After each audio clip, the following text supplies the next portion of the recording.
আমি ডাক্তারের রূপ নিয়ে আপাকে জিজ্ঞেস করলাম, তোমার কোথায় ব্যথা? আপা বলল, আমার কোমরে, মাথায় ব্যথা। আমি আপাকে বললাম, আপা, তোমার সকল ব্যথা ভালো হয়ে যাবে যদি তুমি আমার কথায় রাজি থাকো। আপা বলল, কি কথা? আমি বললাম, তোমার হাঁটুতে বা কোমরে একটা ওষুধ দিয়ে মালিশ করলে ভালো হয়ে যাবে, আর সেই মালিশটা আমার কাছে আছে। আপা বলল, আমি তো ব্যথামুক্ত হতে চাই। আমি আপাকে বললাম, তাহলে তুমি সোজা হয়ে শুয়ে পড়ো। তারপর আমি মালিশের নামে আপাকে সারা রাত ধরে যা করেছিলাম তা শুনলে তোমাদের মাথা গরম হয়ে যাবে। তাহলে আসল ঘটনাটি বলি। আপাকে চাকরির জন্য পাশের জেলায় গিয়েছিলাম। পাশের জেলা বলতে যে আহামারি দূর তা কিন্তু নয়, পাশে ১ ঘণ্টার রাস্তা। সেখান থেকে ভ্যানে আর ১০ মিনিট। গ্রামটা আমার পরিচিত, নামে দিয়েও আগে কখনো যাইনি।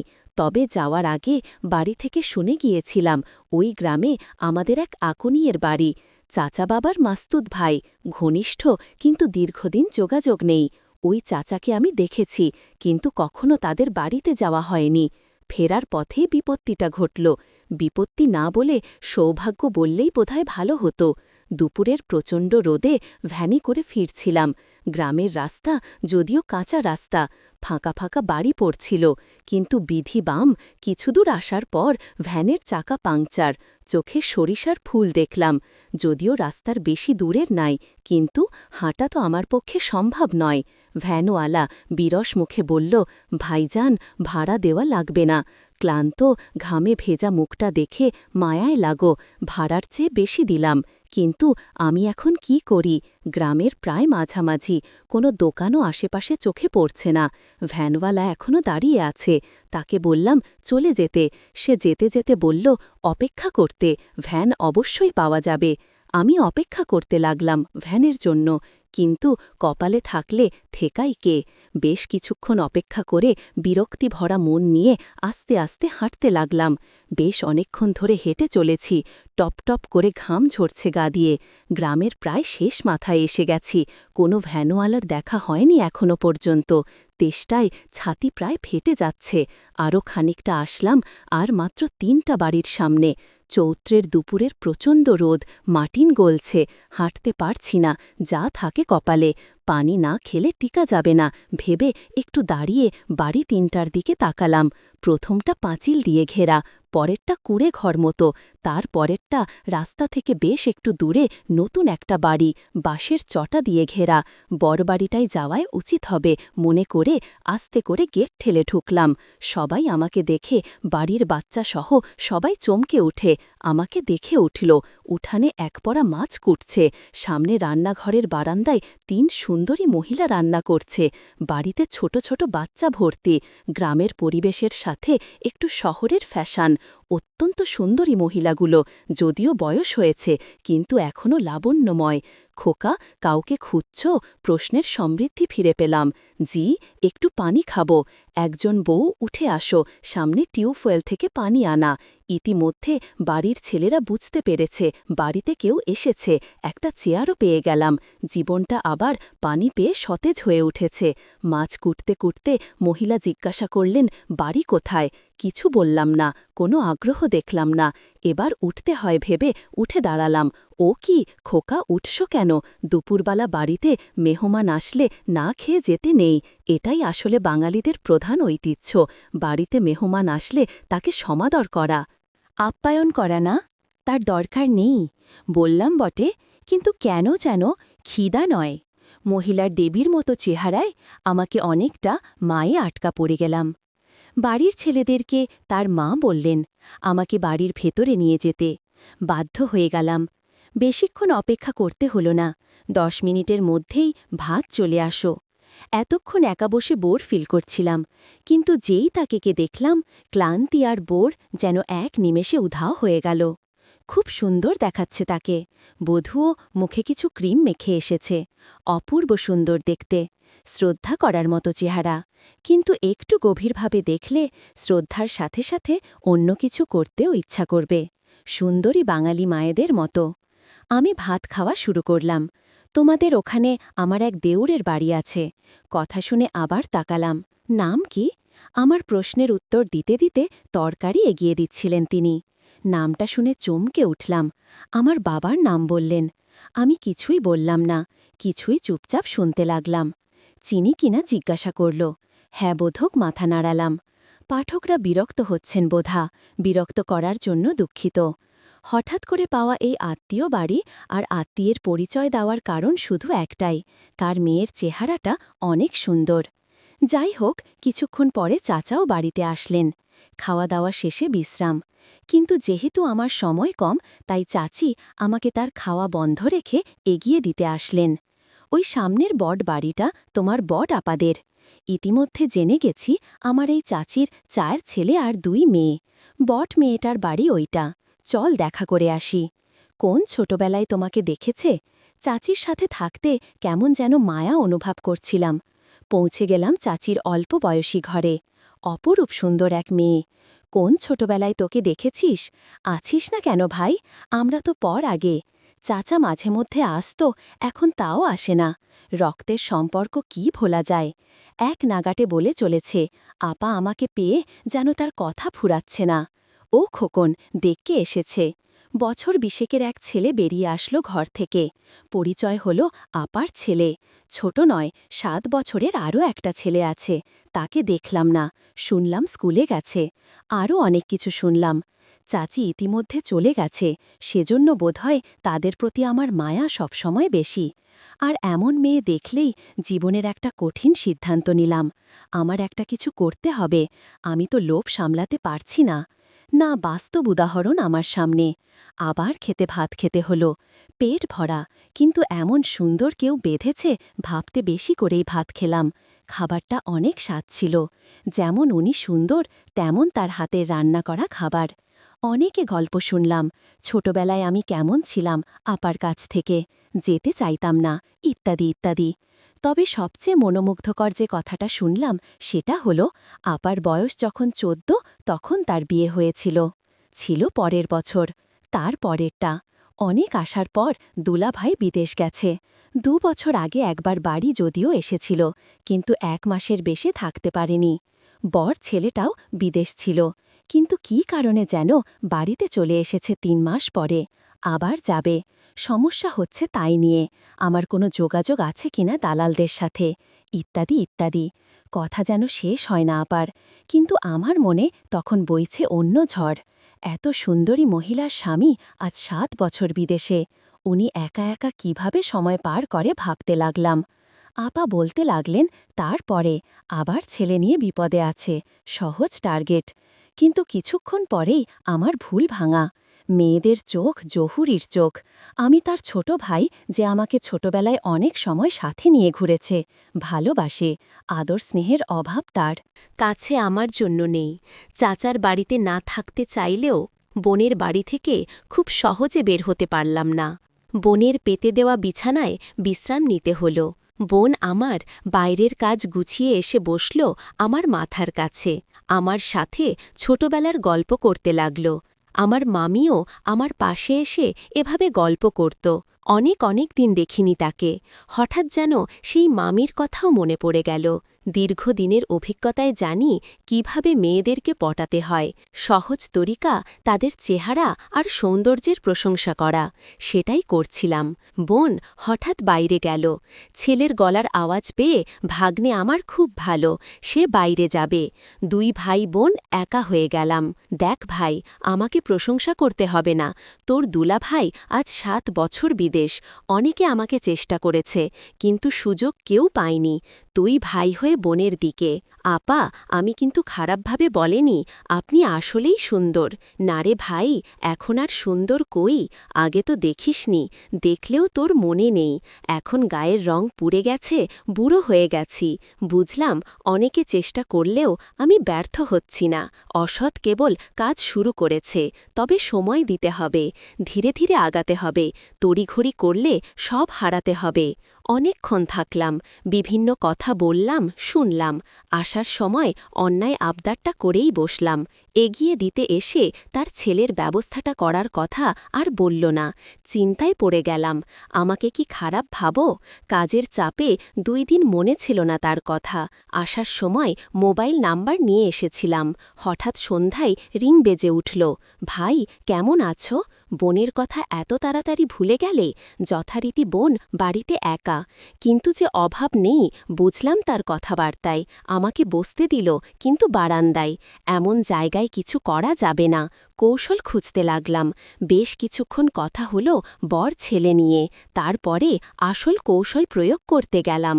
অধিকাংশ মেয়েদের কিছু কমন রোগ থাকে, মাঝায় ব্যথা, মাথা ঘোরা, চোখে ঝাপসা দেখা, ইত্যাদি ইত্যাদি। ঘরে যাওয়ার সুযোগ পাচ্ছি না। আমি বারান্দায় চেয়ারে বসা, আর বোন দাঁড়িয়ে দাঁড়িয়ে আমার সাথে কথা বলছে। আপনার প্রেশার কেমন আপা? শরীরও তো খারাপ মনে হচ্ছে। আর বলো না ভাই, প্রেশার ঠিক আছে, কিন্তু মাঝে মধ্যে মাথা ঘরে, বেশিক্ষণ দাঁড়িয়ে থাকতে পারি না, মাঝায় ব্যথা হয়। আমি এখন চিন্তা করতে শুরু করলাম, কোথায় ব্যথা? দেখান তো, এই ব্যথা কোনো সমস্যা নাকি? এখন এক ধরনের মালিশ পাওয়া যায়, ইত্যাদি ইত্যাদি।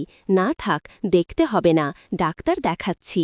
আরে আপা, আপনি আমার কাছে লজ্জা করছেন।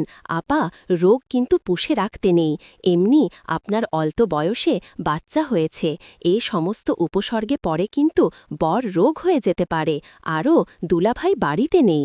এখন যদি আপনার একটা বড় রোগ হয়ে যায়, তাহলে আপনার কি হবে ভেবে দেখেছেন আপা? ঘরে চলেন দেখি, কোথায় সমস্যা। পুরো অভিজ্ঞতায় জানি, এ সময় তাড়াহুড়া করতে যেমন নেই, তেমনি আয়ত্তের বাইরে যেতেও দেওয়া যাবে না, তাহলে সব শেষ হয়ে যাবে। আবার আগে আমি ঘরে প্রবেশ করলাম। জানালা এখন অবধি বন্ধ। বিছানার ওপর মশারি ঝুলছে। নিজে আগে যেয়ে বসলাম। আপাও আসল, কিন্তু দূরে টেবিলের কাছে দাঁড়ালো। আপনার কোথায় ব্যথা হয় আসলে? আপা বললেন, কোমরে আর বেশি মাথায় ব্যথা হয়। আমার মাথায় বেশি ব্যথা হয়। নিঃশ্বাস নিতে কষ্ট হয়। আমার প্রশ্নে আমি জানি কি উত্তর দেবে, কেননা পরিশ্রম করার পর সবারই নিঃশ্বাস নিতে কষ্ট হয়। আপা উত্তরও তাই দিল। অনেকক্ষণ কাজ করলে নিঃশ্বাস নিতে কষ্ট হয়। শরীরে ব্যথা হয় কি? পাকা ডাক্তারের মতো প্রশ্ন করে যেতে লাগলাম। না, হালকা হয় বোধহয়। বাম পাশে না ডান পাশে? মাঝে মাঝে হয় বাম পাশে। এর আগে কোনো চিকিৎসা নিয়েছেন আপা? না, আমি এর আগে কোনো চিকিৎসা নেইনি। কারণ বাড়ির নানান কাজে আমার সারাক্ষণ পড়ে থাকতে হয়।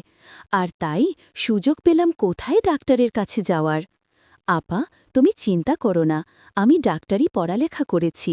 আমি প্রতিদিন একটা প্রাইভেট ক্লিনিকে রোগী দেখি। তারপর বোন বলল, তুই এত বড় ডাক্তার হয়ে গেছিস, সেটা তো আমি জানতাম না। আজ জানলাম। আমি বোনকে বললাম, তোমার যত সমস্যা আছে আমার কাছে বলো, আমি সমাধান করব। তোমার কি শুধু মাথা ব্যথা? তুমি তো মিথ্যা কথা বলছেন আমার সাথে। আপনার তো হাঁটুতেও ব্যথা হয়। হ্যাঁ, হয়। নিঃশ্বাস নিতেও কষ্ট হয়। আসেন তো, বসেন এখানে। আমি তাকে বললাম, নিঃশ্বাস নিন তো জোরে। আপা নিঃশ্বাস নিতে লাগল। আমি বললাম, আপা, আপনার হাঁটুতে ব্যথা কতদিন ধরে? আপু বলল, অনেক দিন ধরে হাঁটুতে ব্যথা। আমি বললাম, আপা, আমি আপনাকে একটা মালিশ দেব। সেই মালিশ যদি হাঁটুতে ব্যবহার করেন, তাহলে ব্যথা দ্রুত ভালো হয়ে যাবে। আপা বলল, দেখ ভাই, আমি কোনো কাজকাম ঠিকমতো করতে পারি না। একটু বাড়ির কাজ করলেই আমার হাঁটুতে ব্যথা শুরু হয়ে যায়। আবার নিঃশ্বাস নিতেও কষ্ট হয়। আমি আপাকে বললাম, আপা, আপনি চাইলে এই রোগ থেকে মুক্তি পেতে পারেন। আমি বললাম, কিভাবে ভাই? আপা, আপনি শুধু আমি যা বলবো তাই করবেন, তাহলেই আপনার শরীর থেকে সমস্ত ব্যথা সরে যাবে। আপনি আগের মতো ভালো করে ঘরে সমস্ত কাজ করতে পারবেন, আর আপনার নিঃশ্বাস নিতে কষ্ট হবে না। আমি ভাইয়ের কথা শুনে অনেকটা সাহস পেলাম। আমার পাশে এত বড় ডাক্তার থাকতে আমি তাকে কি হাতছাড়া করতে পারি?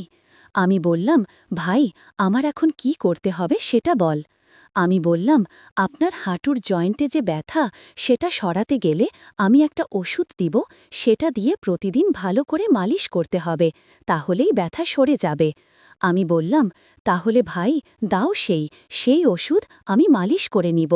ভাই বলল, তুমি নিজে নিজে তা পারবে না। আমি একদিন দেখিয়ে দিব, তারপর অন্য কাউকে দিয়ে মালিশটা করালেই ব্যথা কমে যাবে।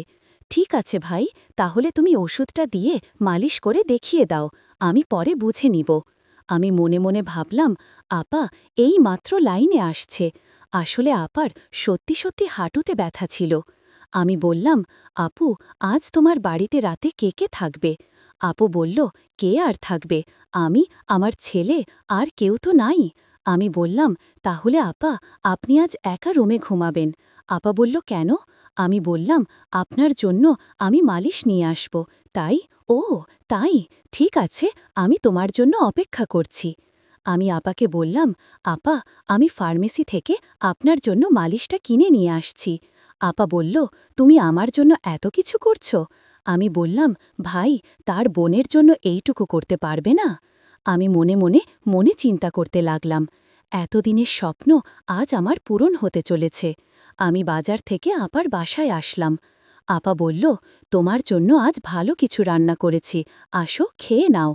তারপর রাতের খাবার খেয়ে আমি বললাম, আপা তুমি এবার রুমে যাও, আমি আসছি। আপা তার রুমে গেল, আমি দরজা বন্ধ করে দিলাম। তারপর আপাকে বললাম, আপা আমি এবার তোমার চিকিৎসা শুরু করতে পারি। আপা বলল, না, আমি তোমার লক্ষণ বুঝতে পেরেছি। আমি এই মাত্র চাচা আমার কাছে ফোন দিছিল। আমি চাচাকে বললাম, তোমার ছেলে নাকি ডাক্তার হয়ে গেছে? চাচা বলল, আরে কি বল, ও তো মেঘ পাশ করেনি, তাহলেও কি করে ডাক্তার হবে? ওর এসব ভণ্ডামি ছাড়া আর কিছুই নয়, ওর কথা তুমি বিশ্বাস করো না। আমি বললাম, আপা আসলে আমি। চুপ, তুই আর একটা কথাও বলবি না। তোর মতো মিথ্যাবাদীকে আমি কিছুইতে পছন্দ করি না। তুই এখন বের হয়ে যা। আমি তোকে অনেক বিশ্বাস করেছি, আর সেই বিশ্বাসের সুযোগ নিয়ে তুই আমার সাথে? ভাবতেই পারছি না। চলে যা আমার ঘর থেকে, তোর এই মুখ আর আমি দেখতে চাই না। আমি বাধ্য হয়ে আবার রুম থেকে বের হয়ে চলে আসলাম। আমার স্বপ্ন আর পূরণ হল না। বন্ধুরা, আজকে গল্পটি কেমন লাগলো তা অবশ্যই কমেন্ট করে জানাতে ভুলবেন না। আর এরকম মজার মজার গল্প পেতে আমার চ্যানেলটিকে সাবস্ক্রাইব করে পাশে থাকবেন। ধন্যবাদ। সেদিন প্রচণ্ড ঠান্ডা পড়েছিল। বাইরে ছিল হাট কাঁপানো ঠান্ডা আর প্রবল বাতাস। আমার ঘরের জানালা ঠিকমতো বন্ধ হচ্ছিল না। তাই আমার ভাগ্নি এসে বলল, মাম আমি আজ আপনার ঘরে থাকতে চাই। তার কথা শুনে আমি তাকে আমার বিছানার একপাশে জায়গা করে দিলাম। রাত গভীর হতে তাপমাত্রা আরও কমতে শুরু করল। হঠাৎ সে বলল, মাম ঠান্ডায় আর টিকতে পারছি না, আমি আপনার পাশে শোব। আমি কিছু না ভেবে তাকে পাশে জায়গা দিলাম। তারপর মাঝরাতে হঠাৎ সে আমাকে, আমি অর্পিতা। আমি দেখতে অনেক সুন্দর ছিলাম, গায়ের রং ছিল একদমই ফর্সা। নিজের শরীরের অনেক যত্ন নিতাম, তাই আমার তেমন বয়স বোঝা যায় না। আমি সবসময় হালকা পোশাক বা ছোট আকারের পোশাক পরতে অনেক ভালোবাসতাম, যা আমাকে আরও অনেক আকর্ষণীয় করে তুলত। সেদিন আমি শহরের একটি পার্কের পাশে গিয়েছিলাম। পার্কের পার্কিং এলাকায় অনেক ভিড় ছিল। আমি একটু এগিয়ে দেখি আমার পুরনো বান্ধবী সেখানে দাঁড়িয়ে আছে, আর তার ছেলে পাশে বসে রয়েছে। তার চেহারা দেখে মনে হলো হয়তো সে কোনো দুর্ঘটনার শিকার হয়েছে। আমি তৎক্ষণাৎ তাকে গাড়িতে তুললাম এবং হাসপাতালে নিয়ে গেলাম। তার অবস্থা খুব গুরুতর ছিল। হাসপাতালে পৌঁছে তাকে ভর্তি করালাম। ফর্ম পূরণ করার পর যখন আমি তার ছেলের পাশে বসলাম, তখন সে আমার দিকে তাকিয়ে মৃদু হেসে বলল, আপনি আমাদের জন্য যেন একজন দেবদূত হয়ে এসেছেন। ধন্যবাদ। ছেলেটির বয়স 15 হবে। সে হয়তো তখনও আমাকে চিনতে পারেনি। আমি তাকে বললাম, আমি তোমার মায়ের পুরনো বন্ধু। আমার এই কথা শুনে সে একটু স্বস্তি পেল। এরপর আমি তাদের পাশে থেকে যতটা সম্ভব সাহায্য করার চেষ্টা করলাম। সেদিনের সেই মুহূর্ত আমার জীবনে খুবই স্মরণীয় হয়ে থাকবে। এটা আমাকে আরও একবার মনে করিয়ে দিয়েছে জীবন কতটা অনিশ্চিত, আর সাহায্যের হাত বাড়িয়ে দেওয়া কতটা জরুরি। আমার নাম ঈশান। আমি সেদিন তোমার সঙ্গেই দেখা করতে যাচ্ছিলাম, কিন্তু পথে একটি মর্মান্তিক ঘটনা ঘটে গেল।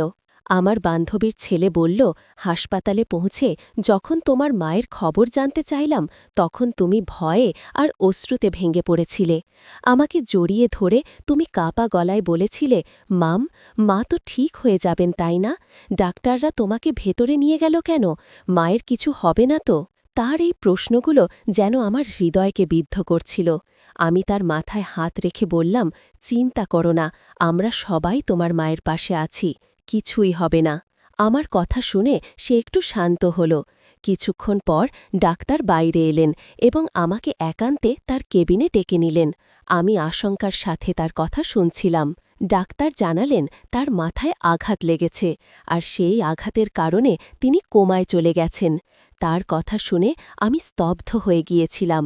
ডাক্তার আমাকে জানালেন যে আমার বন্ধু বৈশালীকে পুরোপুরি সুস্থ হতে সময় লাগবে, কয়েকদিন, কয়েক মাস বা এমনকি কয়েক বছরও। তার অবস্থার গুরুত্ব বিবেচনা করে তাকে আইসিইউতে রাখা হয়েছে। ডাক্তারদের কথা শোনার পর আমি বাইরে এসে বৈশালীর ছেলের সঙ্গে কথা বললাম। তাকে বললাম, ডাক্তার বলেছেন তোমার মায়ের চিকিৎসা চলবে আর তাকে কিছুদিন হাসপাতালে থাকতে হবে। আমার কথা শুনে সে উদ্বিগ্ন হয়ে বলল, তাহলে আমি কোথায় থাকব? মা যদি এখানে থাকেন, আমি একা কিভাবে থাকব? আমি তাকে আশ্বস্ত করে বললাম, তুমি চিন্তা করো না, যতদিন তোমার মা সুস্থ না হন তুমি আমার সঙ্গেই থাকবে। তোমার মায়ের জন্য হাসপাতালের সমস্ত দায়িত্ব আমি নেব, কারণ সে আমার খুব কাছের একজন বন্ধু। এরপর আমি জানতে চাইলাম, তোমার বাবার কথা কি ভাবছ? তিনি কোথায় আছেন? সে মাথা নিচু করে বলল, মায়ের সঙ্গে বাবার ঝগড়া হয়েছিল, তারপরে মা রাগ করে আমাকে নিয়ে এখানে চলে এসেছিলেন। আমি বাবার কাছে ফিরে যেতে পারব না, কারণ তার কাজ বাইরে, আর তিনি এখন কোন গ্রামে আছেন তাও জানি না। এমনকি আমি নিজেও তার সঙ্গে দূরত্ব বজায় রেখেছি, হয়তো তিনি আমার ওপর রাগ করেছেন। আমি তাকে বললাম, তুমি এসব নিয়ে চিন্তা করো না, যতদিন তোমার মা সুস্থ না হন তুমি আমার সঙ্গেই থাকবে, আমরা একসঙ্গে সবকিছু সামলাব। তারপর আমরা দুজনেই হাসপাতালের পরিবেশে থাকতে পারছিলাম না, তাই আমি একজন নার্সের সঙ্গে কথা বললাম এবং তার সাহায্য চাইলাম যাতে বৈশালীর চিকিৎসার প্রক্রিয়া সঠিকভাবে এগিয়ে যায়। বৈশালীর চিকিৎসার দায়িত্ব নেওয়ার পর বুঝতে পারলাম হাসপাতালে দীর্ঘ সময় থাকা আমার পক্ষে সম্ভব নয়, কারণ আমার কাজের দায়িত্ব ছিল। তাই আমি তার ছেলে ঈশানকে আমার বাড়িতে নিয়ে এলাম। বাড়ি আসার পথে তার জন্য কিছু প্রয়োজনীয় পোশাক কিনে দিলাম, কারণ তার কাছে তেমন কিছুই ছিল না। সেদিন ঈশান খুবই মনোমরা ছিল। রাতে আমি অনেকবার তার রুমের সামনে গিয়ে দেখেছি সে কেমন আছে। জানতাম সময়ের সঙ্গে সঙ্গে সে স্বাভাবিক হয়ে উঠবে। পরের কয়েকদিন আমি তাকে হাসপাতালে নিয়ে গিয়ে তার মায়ের সঙ্গে দেখা করিয়েছিলাম। এছাড়া বৈশালীর দেখভালের জন্য আমি হাসপাতালে নার্সদের সঙ্গে কথা বললাম এবং তাদের সাহায্যের জন্য অর্থ প্রদান করলাম, কারণ প্রতিদিন সেখানে যাওয়া আমার পক্ষে সম্ভব ছিল না। ধীরে ধীরে ঈশান আমার বাড়ির পরিবেশে মানিয়ে নিতে শুরু করল, তবে বাড়িতে দীর্ঘ সময় কাটাতে গিয়ে সে একটু একঘেয়েমিতে পড়ে যাচ্ছিল। আমি তাকে বললাম, ঈশান, পরের বছর তোমার কলেজ শুরু হবে, তোমার শরীরও ভালো আছে, তুমি যদি চাও তাহলে জিমে ভর্তি হতে পারো। আমার পরিচিত একটি ভালো জিম আছে, সেখানে তোমার ভর্তি করিয়ে দিতে পারি। এছাড়া তুমি ডান্স ক্লাস বা মিউজিক ক্লাসেও যোগ দিতে পারো, এতে তোমার সময় ভালো কাটবে এবং একঘেয়েমি দূর হবে। প্রথমে সে দ্বিধা করলেও আমার উৎসাহে সে জিম এবং ক্লাসে যোগ দিল। ধীরে ধীরে সেখানে তার নতুন বন্ধুরা তৈরি হল এবং তার মন ভালো হতে লাগল। ঈশান এখন নিজের জন্য আরও যত্ন নেওয়া শুরু করল। জীবন নিয়ে তার দৃষ্টিভঙ্গি ধীরে ধীরে বদলে যাচ্ছিল। আমার মনে হল সে কেবল তার শৈশবের কঠিন সময়গুলো কাটিয়ে উঠছিল এবং তার সামনে একটি নতুন ভবিষ্যৎ অপেক্ষা করছিল। ঈশান ধীরে ধীরে আমার জীবনে একটি গুরুত্বপূর্ণ অংশ হয়ে উঠছিল। সে শুধু আমার কথা শুনে তা নয়, আমার প্রতিটি কাজেও সাহায্য করত। আমি দেখলাম জিমে যাওয়ার জন্য তার শরীরের সঠিক যত্ন নেওয়া খুবই জরুরি, তাই আমি প্রতিদিন তার জন্য পুষ্টিকর খাবারের ব্যবস্থা করতাম। এক রাতে আমি ঈশানের ঘরে দুধ নিয়ে যাচ্ছিলাম। হঠাৎ দরজার সামনে আমার পা পিছলে গেল এবং আমি মেঝেতে পড়ে গেলাম। ঈশান দ্রুত ছুটে এলো। সে আমাকে সাহায্য করে দাঁড় করালো এবং নিজের ঘরে নিয়ে গিয়ে আমাকে বিছানায় শুইয়ে দিল। তার এই সাহসিকতা এবং যত্নশীলতা দেখে আমি অবাক হয়ে গিয়েছিলাম। সে আমার হাত থেকে পড়ে যাওয়া দুধ পরিষ্কার করল এবং তারপর খুব যত্ন সহকারে আমার পায়ে মালিশ করতে শুরু করল। আমি তার দিকে তাকিয়েছিলাম। একটা ১৫ বছরের ছেলের মধ্যে এতটা পরিপক্কতা আমি কখনো ভাবিনি। আমার বয়স তখন ৩২। জীবনে এমন একজন মানুষ আগে কখনো দেখিনি যে এতটা যত্নশীল আর দায়িত্বশীল। ঈশান তার বয়সের তুলনায় অনেক বেশি পরিণত ছিল। তার কাজ করার ধরন, তার দায়িত্ববোধ সবকিছুতেই একটা বিশেষত্ব ছিল। পায়ে মালিশ করার সময় আমি মৃদু হেসে বললাম, ঈশান, আমি তো তোকে সবসময় ছোট মনে করতাম, কিন্তু আজ তুই প্রমাণ করলি যে তুই কতটা দায়িত্ববান। তোর এই পরিমণি আচরণ আমাকে সত্যিই অবাক করেছে। সেদিন আমি প্রথম বুঝলাম, মানুষের বয়স নয়, তার মন এবং কাজ করার দক্ষতাই তাকে আলাদা করে তোলে। ঈশানের এই যত্নশীলতা আমার জীবনে নতুন এক সম্পর্কের ভিত্তি তৈরি করল, যা শুধুই বিশ্বাস এবং পারস্পরিক সম্মানের ওপর দাঁড়িয়েছিল। ঈশান ধীরে ধীরে তার জীবনকে নতুন পথে নিয়ে যাচ্ছিল। তার জিমে যাওয়া এবং নিয়মিত পুষ্টিকর খাবার গ্রহণের ফলে সে শরীরের শক্তি এবং মনে আত্মবিশ্বাস অর্জন করছিল। একদিন মজা করে আমি তাকে বললাম, ঈশান, এত শক্তি তোর কোথা থেকে আসে? তুই কি খাস যে এত তাড়াতাড়ি এত শক্তিশালী হয়ে গেছিস? সে হেসে বলল, মাম, আমি এখন আর ছোট নেই, আমি বড় হয়ে গেছি। তুমি আমাকে এবং আমার মাকে যেভাবে সাহায্য করেছেন তার জন্য আমি তোমার কাছে চিরকৃতজ্ঞ। আমি এখন তোমার জন্য কিছু করতে চাই। তার এই কথাগুলো আমাকে স্পর্শ করল। ঈশান তার কৃতজ্ঞতা প্রকাশ করার পাশাপাশি আমাকে সম্মানও জানাচ্ছিল। এরপর সে আমাকে বলল, মাম, যদি তোমার কোনো আপত্তি না থাকে আমি রাতে তোমার ঘরে থাকতে পারি। যদি তোমার কোনো সাহায্যের প্রয়োজন হয় আমি পাশে থাকব। ঈশান সত্যিই খুব যত্নশীল এবং সাহায্যপ্রবণ ছেলে। আমি তার প্রস্তাবে সম্মতি দিলাম। বাড়িতে আমি একাই থাকতাম, তাই আরামের জন্য হালকা পোশাক পরার অভ্যাস ছিল। ঈশান বাড়িতে থাকার সময়ও আমি আমার স্বাভাবিক অভ্যাসে কোনো পরিবর্তন আনিনি। রাতে ঈশান মৃদু স্বরে বলল, মাম, আমাদের জিম ক্লাসে অনেক মেয়ে আসে যারা স্টাইলিশ পোশাক পরে, কিন্তু আমি কখনো তাদের নিয়ে তেমন কিছু ভাবিনি, কারণ তারা তোমার থেকে তুলনামূলকভাবে কম সুন্দর মনে হয়। তুমি সত্যিই খুব সুন্দর। তোমার পরা পোশাক সবসময় তোমার ব্যক্তিত্বকে আরও আকর্ষণীয় করে তোলে। তার এই সোজা সাপটা এবং প্রশংসাসূচক কথা শুনে আমি মৃদু হেসে বললাম, তোর কথা শুনে ভালো লাগল। ঈশান সেদিন আমি বুঝলাম, ঈশান শুধু শারীরিকভাবে নয়, মানসিকভাবেও অনেক পরিণত হয়েছে। তার এই প্রশংসা এবং কৃতজ্ঞতার অনুভূতি আমাদের সম্পর্ককে আরও গভীর ও বিশ্বাসভিত্তিক করে তুলল। একদিন সন্ধ্যায় ঈশান আমার কাছে এসে বলল, মাম, তুমি আমার জন্য যা করেছ তার জন্য আমি সত্যিই কৃতজ্ঞ। আমি মৃদু হেসে তার মাথায় হাত বুলিয়ে বললাম, তুই এত প্রশংসা করিস না, এখন ঘুমিয়ে পড়, সকালে তোকে ক্লাসে যেতে হবে আর আমাকে অফিসে। ঈশান মিষ্টি হেসে আমাকে জড়িয়ে ধরে বলল, ধন্যবাদ মাম। তার এই আলিঙ্গনে ছিল গভীর কৃতজ্ঞতা। আমি তার এই অনুভূতিতে মুগ্ধ হলাম, কিন্তু আমার মনে হল এটা শুধুই তার ভালোবাসা আর যত্নের বহিঃপ্রকাশ। পরের দিন সকালে আমি অফিস যাওয়ার আগে ঈশানকে তার ক্লাসে নামিয়ে দিলাম। সে সকালবেলা ক্লাসে যেত আর বিকেলে জিমে। দিনগুলো এইভাবেই চলছিল, কিন্তু কয়েকদিনের মধ্যে আমি লক্ষ্য করলাম ঈশানের আচরণ কিছুটা বদলে গেছে। বিকেলে যখন আমি তাকে জিম থেকে আনতে যেতাম তখন সে তার বন্ধুদের সঙ্গে কথা বলত, কিন্তু আমাকে দেখার সময় তার চোখে একটু অস্বস্তি লক্ষ্য করতাম। বাড়িতে ফিরেও তাকে কিছুটা উদাসীন ও বিরক্ত মনে হতো। একদিন আমি তাকে জিজ্ঞাসা করলাম, ঈশান, তুই এত চুপচাপ আর বিরক্ত কেন? কিছু হয়েছে? ঈশান একটু দ্বিধা করে বলল, মামি, সত্যি বলতে তুমি আমার এই চুপ থাকার কারণ। যখন তুমি আমাকে জিম থেকে নিতে আছো, আমার বন্ধুরা তোমাকে নিয়ে কথা বলে, তাদের কথা শুনে আমার খারাপ লাগে। আমি অবাক হয়ে বললাম, কেন খারাপ লাগে? ওরা কি বলে? ঈশান বলল, তারা তোমাকে নিয়ে মজা করে। শুধু আমার বন্ধুরা নয়, বড় ছেলেরাও তোমাকে দেখে তুমি যেমন আসেন তেমনই থাকো। কিন্তু আমি চাই না তোমার দিকে কেউ তির্যক দৃষ্টিতে তাকাক, কারণ তুমি আমার জীবনের এক বিশেষ মানুষ আর তোমাকে আমি সেভাবেই দেখি। তার এই কথা শুনে আমি বিস্মিত হলাম। ঈশানের মধ্যে যে একটা দায়িত্ববোধ আর সুরক্ষার অনুভূত কাজ করছে তা আমাকে স্পর্শ করল। আমি তার কাঁধে হাত রেখে বললাম, তুই চিন্তা করিস না, আমি যেমন আছি তেমনই থাকব, তবে তুই এমন কোনো কিছুতে বেশি মন দিস না যা তোকে অস্বস্তি দেয়া। সেদিন বুঝলাম ঈশান শুধু বড় হওয়া নয়, মানসিকভাবে অনেক পরিণত হচ্ছে। তার এই যত্নশীলতা আমাকে তার প্রতি আরও মমত্ববোধে পূর্ণ করল। সেদিন সন্ধ্যায় ঈশান আমার কাছে এসে তার চিন্তাগুলো শেয়ার করছিল। তার মুখে একটা গভীর চিন্তার ছাপ ছিল। আমি তাকে জিজ্ঞাসা করলাম, তুই এত চিন্তিত কেন? ঈশান একটু ইতস্তত করে বলল, মাম, আমি আসলে বলতে চেয়েছিলাম যে তুমি শুধু আমার আপন। তার এই কথায় আমি একটু হেসে বললাম, এটা তো জানি, কিন্তু তুই এত সিরিয়াস হচ্ছিস কেন?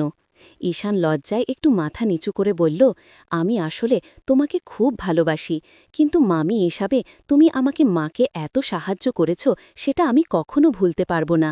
সেদিন রাতে সে আবার আমার ঘরে এসে ঘুমানোর বায়না করল, কিন্তু আগের দিন রাতে তার ঘুমানোর সময়কার অস্থিরতা দেখে আমি তাকে তার নিজের ঘরে ঘুমানোর কথা বললাম, তুই নিজের ঘরে ভালো করে ঘুমা, আমি তো পাশের ঘরেই আছি। পরের দিন অফিস থেকে ফিরে আমি ঈশানকে জিম থেকে আনতে গেলাম। আগের দিনের তার কথাগুলো মনে পড়ে গেল। একটু মজা করার জন্য আমি সেদিন একটু ভিন্ন পোশাক পরে গেলাম, যা আগের দিনের পোশাকের চেয়েও একটু ছোট হবে। যখন জিমের বাইরে দাঁড়িয়ে স্কুটির হর্ন বাজাচ্ছিলাম, ঈশান জানালা দিয়ে আমাকে দেখছিল। তার কয়েকজন বন্ধু তখন তার সঙ্গে ছিল। আমি তাকে একটু মজা করার জন্য চমকে দিতে চেয়েছিলাম। কিছুক্ষণ পর ঈশান দৌড়ে এসে সে আমার পেছনে বসে বলল, মামি, তুমি যা করছো সবই আমার জন্য স্পেশাল, কিন্তু তুমি এমন করে আমাকে আর চমক দিও না। তার এই সরল কথায় আমার মন ভরে গেল। ঈশান ধীরে ধীরে পরিণত হচ্ছিল। তার যত্নশীলতায় আমি প্রতিনিয়ত মুগ্ধ হচ্ছিলাম।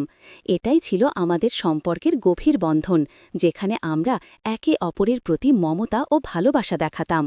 আমরা তখন বাইকে ছিলাম। আমার মনে হচ্ছিল কিছু একটা অস্বাভাবিক ঘটছে, কিন্তু তেমন গুরুত্ব দেইনি। হঠাৎ সে আরও কাছে এসে আমাকে ধরে বসল। এক হাত রাখল আমার হাঁটুতে আর অন্য হাত কোমরে। আমাদের মধ্যে কোনো দূরত্বই জ্যাম ছিল না, এতটাই ঘনিষ্ঠ হয়ে বসেছিল। সময় গড়িয়ে সন্ধ্যা নামতে শুরু করেছিল। তার এমন আচরণে আমি ভীষণ অস্বস্তি অনুভব করছিলাম। আমি গাড়ি রাস্তার পাশে থামিয়ে তাকে নামতে বললাম। সে নামার পর আমি রাগী গলায় বললাম, তুমি এটা কি করছো? তুমি কি জানো তুমি কিভাবে আমাকে স্পর্শ করছো? সে হেসে বলল, তুমি যদি আমাকে চমকে দিতে পারো, আমি কি একটু মজা করতে পারি না? আমি তো আগেই বলেছিলাম যে জিমে এমন ছোট পোশাক পরে আসো না, কিন্তু তুমি ইচ্ছে করেই আমার সামনে আরও ছোট পোশাক পরে এসেছিলে, তাই আমিও মজা করলাম। আমি হতবাক হয়ে গেলাম। ঈশান কেন এমন করল তা বুঝে উঠতে পারছিলাম না। হয়তো সে আমাকে নিয়ে উদ্বিগ্ন ছিল, জিমের অন্য ছেলেরা আমাকে দেখছে বলে তার এই আচরণ। আমি শান্তভাবে বললাম, ঠিক আছে, মাফ করে দিলাম, তবে এরপর যদি তুমি ভালোভাবে বসো তাহলে আমি তোমাকে বাড়ি পৌঁছে দেব। ঈশান তখন ক্ষমা চেয়ে আমার সঙ্গে বাড়ি যাওয়ার জন্য রাজি হয়ে গেল। বাড়ি ফেরার পথে তার আচরণ স্বাভাবিক ছিল। ঈশানের আচরণ কিছুদিন ধরে একটু বদলে গিয়েছিল। সে আগে আমার প্রতি খুবই সম্মান দেখাত, তবে হঠাৎ করেই তার চোখে একটা অদ্ভুত পরিবর্তন আমি টের পেয়েছিলাম। মাঝে মাঝে আমি যখন আমার ঘরে কাজ করছিলাম বা তৈরি হচ্ছিলাম, তখন ঈশান কোনো কারণ ছাড়াই ঘরের আশেপাশে ঘুরে বেড়াত। একদিন রাতে আমি যখন নিজের রুমে তৈরি হচ্ছিলাম, তখন হঠাৎ দরজার দিকে চোখ পড়ল। দেখি ঈশান দরজার পাশ থেকে আমাকে দেখছে। আমি সঙ্গে সঙ্গে জিজ্ঞাসা করলাম, তুমি কি করছো এখানে? তুমি কি আমাকে লুকিয়ে দেখছ? সে হেসে বলল, না না, এমন কিছু নয়, মাঝে মাঝে তোমাকে দেখি, এটাতে দোষ কোথায়? এরপর সে বলল, আমি ছোটবেলায় দেখতাম বাবা যখন মায়ের কাছে আসতেন তখন তাকে ভালোবাসার স্পর্শ দিয়ে চমুকে দিতেন। বাবা মায়ের চুলে হাত বুলিয়ে আদর করতেন এবং সেটা তাদের ভালোবাসার প্রকাশ ছিল। এসব বলতে বলতে ঈশান আচমকা আমার কাছে এগিয়ে এলো এবং আমার হাত ধরে বলল, তোমার চুল খুব সুন্দর। বাবা মায়ের মতো সম্পর্ক সবাই চায়, তাই না? তার চোখে যেন কিছু অদ্ভুত ভাব ফুটে উঠছিল। আমি চুপচাপ দাঁড়িয়েছিলাম এবং তাকে বললাম, তোমার মাথায় ঠিক কি চলছে? এসব কথা এখনই বন্ধ করো। আমি একটু কড়া সুরে বলার পর ঈশান লজ্জিত মুখে সরে গেল এবং বলল, মাফ করো, আমি হয়তো ভুল করেছি। ঈশান আমার হাত ধরে বলল, মাম, তুমি জানো, মা বাবার ভালোবাসা দেখে বড় হয়েছি। এখন মা এতদিন অসুস্থ থাকায় আমি সেই মুহূর্তগুলো আর দেখতে পাই না। আমি তাকে বুঝিয়ে বললাম, তোমার মা ঠিক হয়ে যাবে, সব কিছু আবার আগের মতো হয়ে উঠবে, তুমি ধৈর্য রাখো। পরের দিন রাতে ঈশান এসে বলল, মাম, আজ রাতে খুব ঠান্ডা পড়ছে, আমার ঘরের জানালা ঠিকমতো বন্ধ হচ্ছে না, এমন হলে আমি অসুস্থ হয়ে যাব, আজ রাতে তোমার রুমে থাকতে দাও না। আমি তাকে বললাম, তোমার ঘরের জানালাটা দেখে ঠিক করে দেই, কিন্তু সে আমাকে দেখতেও দিল না। সে জোর করে বলল, আমি তোমার রুমেই ঘুমাবো। ঠান্ডায় কাঁপতে কাঁপতে সে আমার পাশে এসে শুয়ে পড়ল। আমি কিছু বলার আগেই দেখলাম সে আমার কম্বলের ভেতরে ঢুকে গেছে। কম্বলের নিচে তার হাত আমার দিকে এগিয়ে এলো। সে ফিসফিসিয়ে বলল, মামি, তুমি জানো তুমি কত সুন্দর, কিন্তু তোমার জীবনে একটাই অভাব, সেটা হলো সঙ্গ। তুমি এমন একজন মেয়ে যার জীবন একা থাকা উচিত নয়। আমি শান্তভাবে তাকে বললাম, তুমি এখন শুয়ে থাকো, আমি সব কিছু ঠিক রাখব, তবে তোমার এই চিন্তাভাবনা বন্ধ করো। ঈশান হঠাৎ করে আমার দিকে এগিয়ে এসে বলল, তোমার সৌন্দর্য আমাকে মুগ্ধ করে, আমি আর দূরে থাকতে পারছি না, আজ থেকে তোমার যত্ন নেবার দায়িত্ব আমার। তার আচরণে আমি অবাক হয়ে গেলাম। সে আমার কাছে এসে ফিসফিসিয়ে কিছু বলতে চাইল, কিন্তু তার চোখে একটা অদ্ভুত দৃষ্টি ছিল। আমি সতর্ক হয়ে গেলাম। হঠাৎ বুঝতে পারলাম সে কিছু করতে চাইছে যা অস্বাভাবিক। আমি দ্রুত চিৎকার করে উঠলাম, ঈশান, তুমি কি করছো? এখান থেকে সরে যাও। আমার আওয়াজে পাশের ঘরে থাকা কুলদীপ উঠে এলো। লাইট জ্বালিয়ে সে পরিস্থিতি বুঝতে পারল। কুলদীপ ছিল ঈশানের বাবা, যার সাথে আমার গোপন সম্পর্ক ছিল।